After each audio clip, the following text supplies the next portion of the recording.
Kenapa membaca Al-Quran tidak terasa lebih nikmat daripada ngomongin orang? Kenapa puasa sunat tidak terasa lebih nikmat daripada makan kekenyangan? Dan kenapa sholat tahajud tidak terasa lebih nikmat daripada nonton hiburan? Karena belum manis iman. Lantas bagaimana jalan keluarnya supaya kita merasakan manisnya iman? Nabi mengatakan, yang pertama, ayyakunallahu wa rasuluhu ahabba ilaihi mimma siwahuma. Hendaknya Allah dan Rasulnya lebih ia cintai daripada selain keduanya. Allah tidak melarang kita cinta istri, mungkin hasil rebutan dengan teman SMA. Allah tidak melarang kita cinta suami, mungkin hasil jebakan tetangga dan hansipnya. Allah tidak melarang kita cinta harta benda. Allah tidak melarang kita cinta jabatan. Allah tidak melarang kita cinta kedudukan. Yang tidak dibenarkan oleh Allah, kalau cinta istri, cinta suami, cinta harta, cinta jabatan dan kedudukan mengalahkan cinta kepada Allah dan Rasulnya. Kenapa Allah tidak melarang? Karena memang Allah telah menciptakan rasa cinta dalam diri kita. Izinkan saya bertanya pada ibu-ibu, di hati ibu ada rasa cinta apa tidak? Di hati ibu ada rasa cinta? Lembek sekali. Di hati bapak ada rasa cinta? Lebih kuat bapak, insya Allah nambah bini, insya Allah. Bagaimana supaya tumbuh rasa cinta kita kepada Allah? Man futihalahu babu dzikrillah faqad futihalahu babu mahabbatillah. Sapa wonge kang wis den buka kanggo iku wong lawang zikir marang Gusti Allah, mongko teman-teman wis kabuka kado iku wong lawang tresno marang Gusti. Taunya Allah doang. Saha jelemana anu geus dibukakeun ke Allah dina hatena cinta zikir ka Gusti Allah, maka eta teman-teman geus dibuka pikeun eta jelema naon panto cinta ka Gusti Allah. Siapa yang senang zikir kepada Allah, siapa yang suka zikir kepada Allah, siapa yang cinta zikir kepada Allah, siapa yang zikir kepada Allah, rajin zikir pada Allah, maka terbuka untuknya pintu untuk mencintai Allah. Masya Allah. Ini contoh istighfar saudara-saudara. Nabi Yunus adalah seorang dai kondang mubalik terkenal, tapi kabur meninggalkan kaumnya, cemplungkan ke lautan, dimakan ikan. Teorinya orang dimakan ikan hancur tubuhnya, hancur keluar menjadi kotoran ikan, tapi tidak dengan Nabi Yunus. Kenapa saudara-saudara? Sebab Nabi Yunus sakti mondrogono mater aji kasekten, punya jimat. Hakikatnya Allah yang kuasa. Apa yang dibacanya? Dia membaca tasbih. La ilaha illa anta subhanaka inni. Ayo ibu-ibu. La ilaha illa anta subhanaka inni. Ringkas zikirnya, singkat wiridnya, pendek doanya, cukup mengundang pertolongan penciptanya, dijawab oleh Allah. فاستجبنا له ونجيناه من الغم وكذلك ننجي المؤمنين.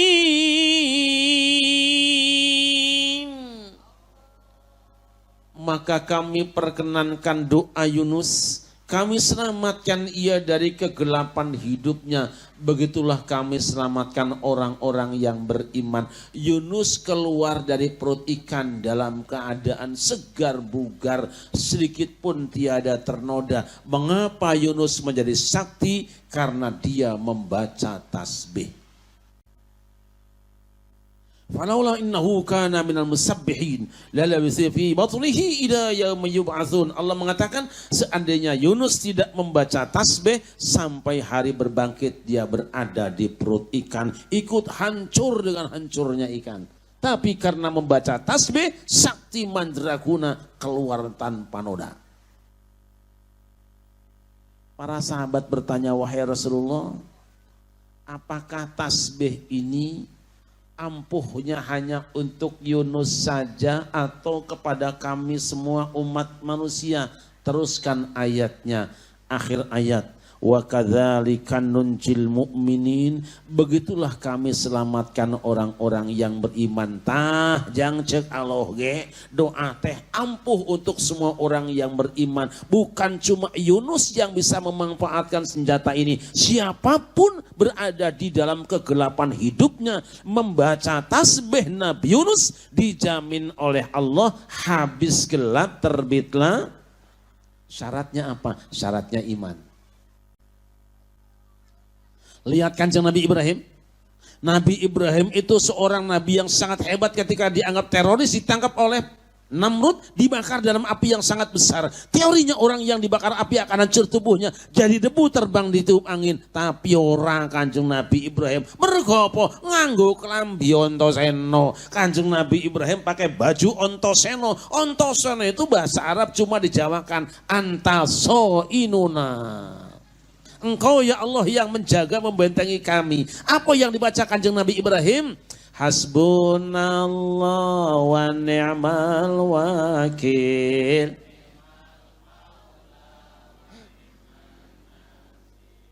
Hasbunallah ni'mal maula. Ayo kompak, hasbunallah.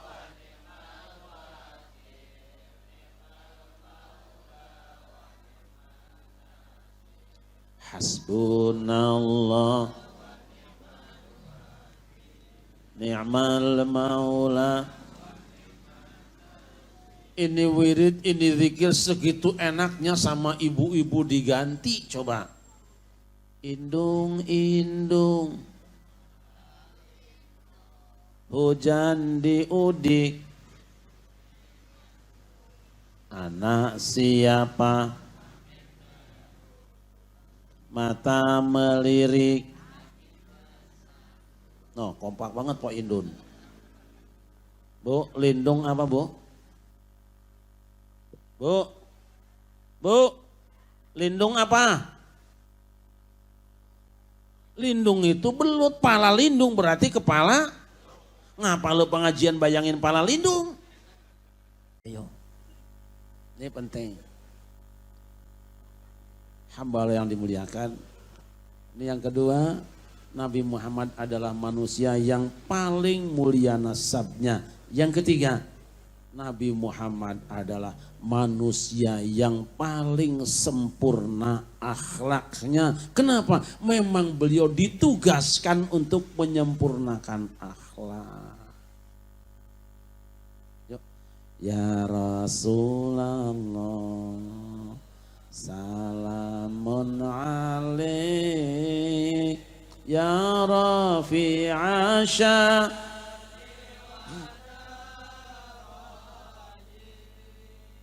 Atfatan ya jiratal alami ya uhailal judi wa ya uhailal judi wa. Itu sebabnya pula beliau menyampaikan kepada umatnya, idza atakum man tardawna dinahu wa khuluquhu fazawwiju illa taf'alu takun fitnatun fil ardi wa fasadun kabir. Kamu yang punya anak perawan di rumah, kamu yang punya janda, jika telah datang cowok yang baik agama dan akhlaknya, kawinkan segera dia dengan anak perawanmu. Jangan lihat yang lainnya, jangan bicarakan yang lainnya. Kalau sudah baik agama dan akhlaknya, kawinkan. Sebab jika tidak, dikhawatirkan nanti akan banyak kerusakan di dalam kehidupan ini. Rasul juga pernah berbicara dengan sahabatnya, akmalul mu'minina imanan ahsanuhum khuluqa. Ini Masjid Al-Akmal ini. yang paling sempurna. Orang beriman yang paling sempurna imannya, indikatornya adalah yang paling baik akhlaknya.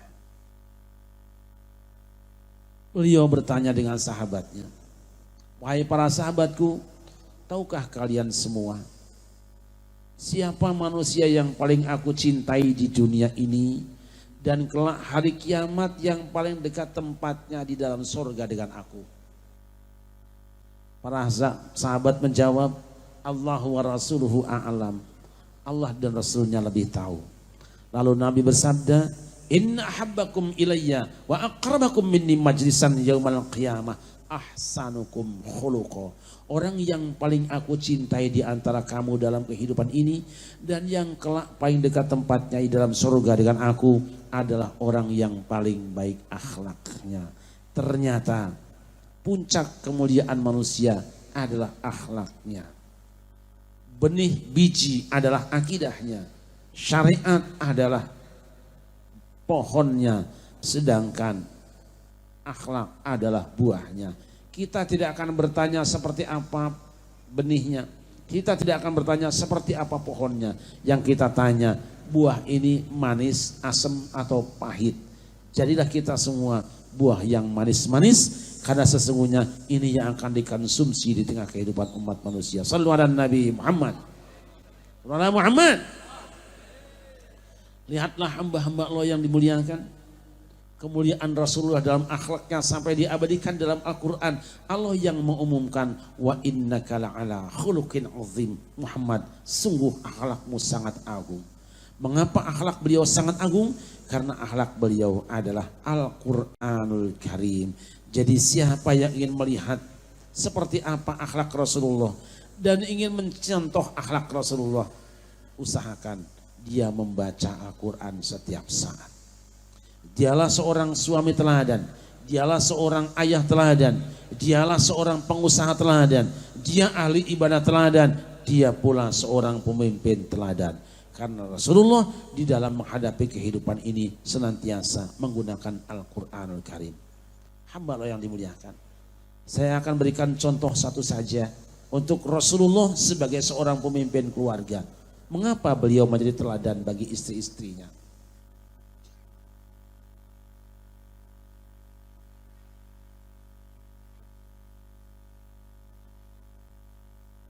Pernah Rasulullah kumpulkan istrinya sekitar 9 orang. Lalu beliau tanya, membaca ayat Allah, in kuntunna turidnal hayatad dunya wa zinataha fata'alain umatti'ikun wa usarrihkunna sarahan jamila. Wahai istri-istriku, jika kamu semua menghendaki materi dunia dan segala perhiasan dan keindahannya, akan kupuaskan kamu, akan kucumponi karepmu, tapi di saat yang sama aku ceraikan kamu dengan sebaik-baiknya. Kamu pilih istriku dalam keadaan kaya raya tanpa aku di sampingmu, atau aku bersamamu tidak punya apa-apa. Apa jawaban istrinya? Wahai Rasulullah, daripada kami punya dunia seisinya tanpa paduka di samping kami, lebih baik kami tidak punya apa-apa, asal kau perkenankan aku berada di sampingmu. Coba lemparkan pertanyaan ini kepada Bu RT. Jika satu saat Pak RT dalam keadaan sakit keras karena kencing manis, sehingga malam hari senantiasa ingkar nasi, tidak mau makan nasi. Tiba-tiba sedang dirawat, dia berkata kepada sang istri, sayang, 2 tahun sudah kau merawat aku dalam keadaan sakit, entah kapan kesembuhannya. Terima kasih ya sayang. Aku teringat aku masih punya simpanan uang di BRI, tidak banyak, cuma kira-kira 2 miliar sayang. Kira-kira sayang nunggu aku sembuh dulu atau ngurus rekening dulu? Apa jawaban Bu RT? Tidak. Sebagai seorang solihah dia akan berkata, sayang, sejak pertama aku jadi istrimu, telah aku persembahkan semua hidupku untuk kebahagiaanmu. Jangan pernah ragu, aku pasti akan berada terus di sampingmu. Tapi ngomong-ngomong, di mana rekeningmu itu?